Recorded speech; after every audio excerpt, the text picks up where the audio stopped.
and we're going to still have the panel sessions, and then also we're still going to have the pitching that we started yesterday. We've had 5 sets of pitching, and then today we're still going to have the other set of the pitching, and at the end of which our judges will decide for us who is going to emerge winner or maybe winners. I don't know if it's just one, and then we'll decide that today.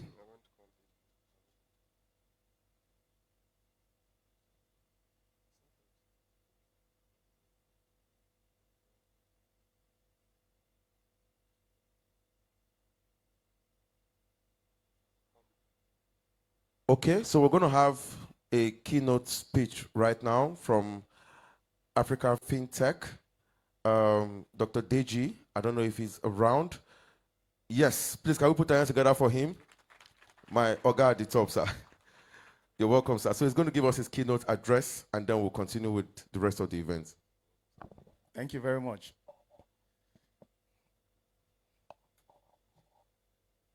Good morning, ladies and gentlemen. I would like to stand on the very well-established protocol. The name of our organization is actually Africa Innovation Foundry. So it covers different sectors. It's not just fintech, please. Please, are we ready?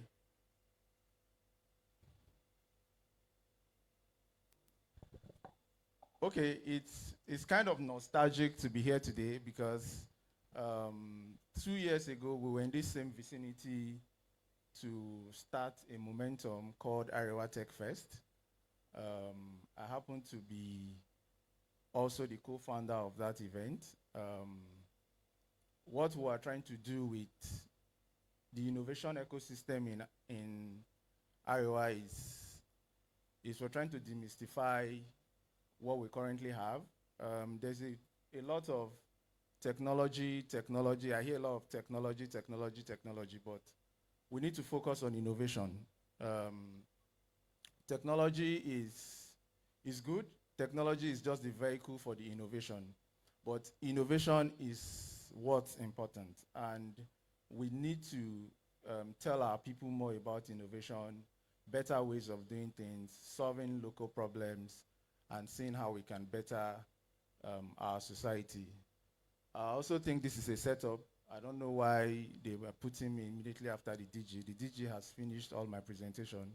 I don't know what else I'm going to say, but I'll just try and run through this. So I'm just talking about building where it matters most, Kano and the future of innovation. Next slide, please. Please stay with me, be very fast. Innovation doesn't succeed because of the hype. It succeeds because of two things, purpose and the people. So what brings about innovation is mostly problems. What will make you think of doing things differently is because what you're currently doing is not helping, it's not working. So you need to innovate. You need to create something that is better than what currently exists.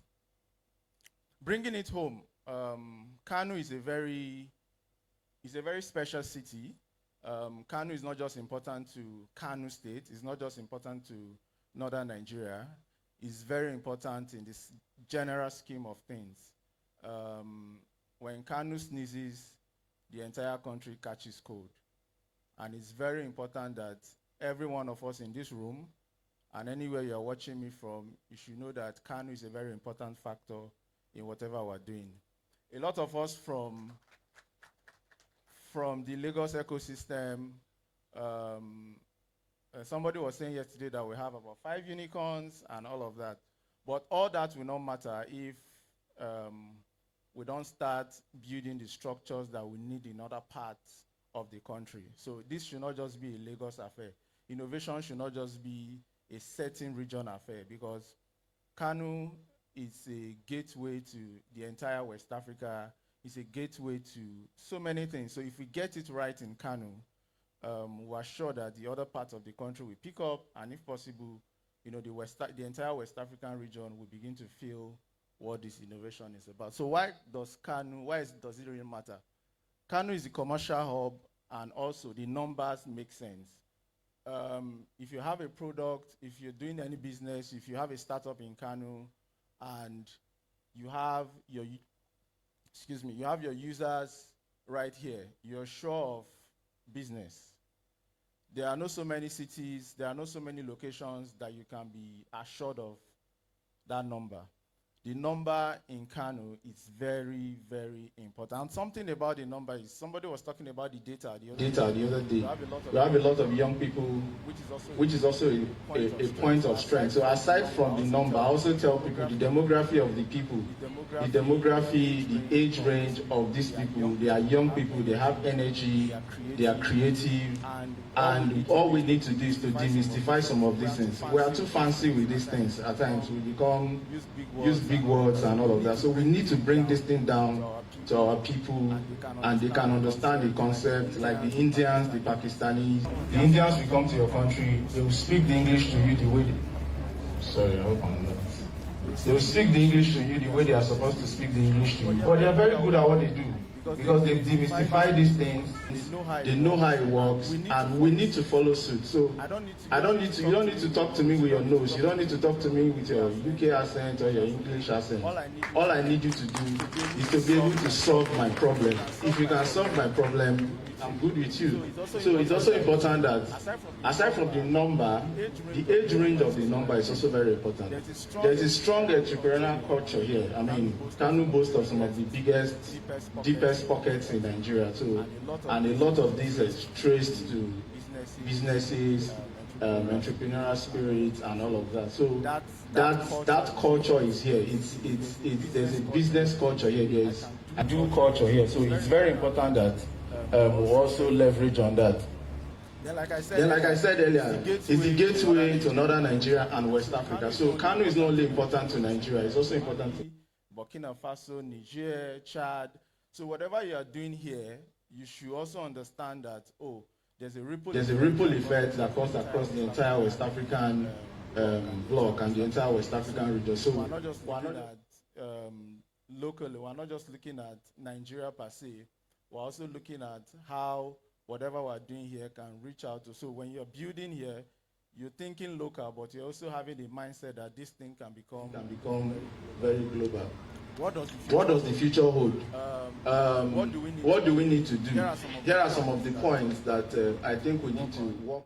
We need to have tailored skills and startup acceleration. The DG made mention of something that is very important. We can't, what works for Kano might not work for Lagos. What works for Lagos might not necessarily work for Kano. So we need to look around us, look at our people, what are our challenges, what skills can we begin to build that will solve those challenges. You know, it's not just, we're not just going to be doing things randomly. Oh, these guys are doing this, let's just do it because it looks cool, it looks nice, and all of that. So we need to come back to the drawing table, look at our challenges, and see how we can build based on that. Mentorship and network. Also yesterday, somebody mentioned about angel networks. I was having a conversation with somebody yesterday also. I spoke about mentorship. Mentorship is very key. If our mentorship is as big as capital, we need to create mentorships for our people. A lot of us don't write books, unlike in the developed countries where people write books and you have books to read. Same, we can begin to make videos. You can, if you're an experienced person here, there's YouTube, there's Instagram, there's the Synth platform. There are several platforms you can make this content. So you don't need to write it. If you are not good at writing, you can make some videos about your journey so that people can actually benefit from it. People can watch you, hear you, and be able to learn from you. And we need to be intentional about it. We will not just create this fancy content. I see a lot of interesting content on the internet today, but we need to deliberately start creating some of this content that will mentor our people, help our entrepreneurs, so they can join this community. If I'm a builder, if I'm a founder, and I have a founders network where I have to be mentored by just watching. All I'm spending is my data. I won't need to leave my house. I won't need to leave my bedroom. I'll just have to have data in my device, and I can watch something that will benefit me. So we need to be intentional about it. We need to look at the channels that we can leverage on to do that. Capital readiness and partnerships. I'm intentional about this. People ask for capital, people are raising first round, third round, 1,000 rand and all of that. But how ready are you? Somebody is going to need to bet on you. Somebody is going to need to put his hard-earned money in your business, but how ready are you? What are your numbers? So we need to actually help our people to be able to understand this concept and this principle so they can even know their numbers. Beautiful pitches that we have yesterday. Kudos to the guys that are putting our people together to be able to have those pitches. But we need to do more. We need to know our numbers. As an entrepreneur, as a startup founder, you need to know your numbers. You need to be sure of your numbers so that when opportunity comes, you are not moping around. You are ready and you are able to deliver. Also, be open to partnerships. There are startups that, you have this idea, you are holding on to it. Today, Paystack is worth over $200 million. And we all know how Paystack started. And some people believed in Paystack. And today, if you own 2% of Paystack, if you own 5% of Paystack, you know what that means. So if those guys were holding on to their idea today, they won't be where they are today. But so that's why it's important at times. You look at some of these partnerships, know what works for you, and you're able to do what you need to do. Then Kano has a launch pad for global impact. Like I said earlier, this still does relates to what I said earlier. Kano is very important. It is you can't neglect it. If we get it right, it's going to show in the GDP. It's just going to happen that you begin to see.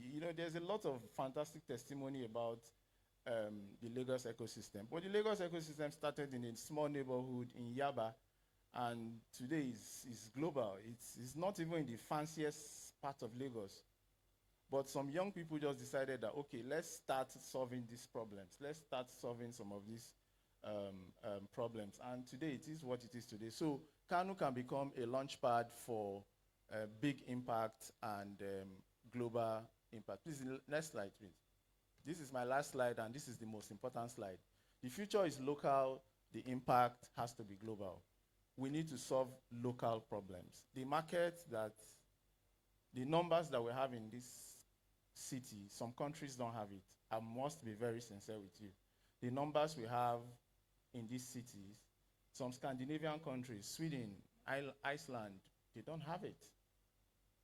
So we are sitting on a gold mine. Those that know should tell those that don't know. Let's not gatekeep these things. We are sitting on a gold mine, and we need to make use of what we have. So start where you are. This is to my fellow founders. I'm a founder too. I'm an entrepreneur like you too. Start where you are. Build for the real people, and please, let's build things that will change our city. Thank you very much.